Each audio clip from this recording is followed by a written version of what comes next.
দেখো বন্ধুরা, দেখেছো? এরা কিছুতেই নিজেদের বাক্সে ঢুকতে চায় না, এইভাবে সাইকেলের উপরে উঠে বসে থাকে। একজন নিচে বসে আছে, একজন সিটের উপরে বসে আছে। তো এদেরকে রোজ ধরে ধরে নিজেদের বাক্সে ঢুকাতে হয়। দেখেছো? দেখে মনে হচ্ছে না যে সাইকেল চালাবে দুজনে, সাইকেল চালিয়ে বেড়াতে যাবে।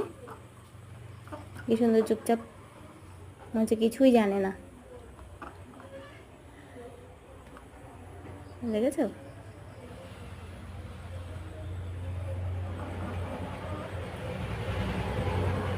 আরেকদিন তো ওই শাড়ির ওখানে বসেছিল, খুঁজেই পাচ্ছিলাম না, শাড়ির রঙের সাথে ও দুজনে মিশে গেছে। একজন ছিল আর কি, একজনকে খুঁজে পাচ্ছিলাম না। আমি শাড়ির ওখানে সিঁড়িটার উপরে বসেছিল, মুইয়ের উপরে, আর খুঁজেই পাচ্ছিলাম না। আর আজকে দেখো সাইকেলের উপরে বসে আছে, একজন উপরে বসে আছে, একজনের নিচে হচ্ছে, সাইকেল চালিয়ে ঘুরতে যাবে ওরা।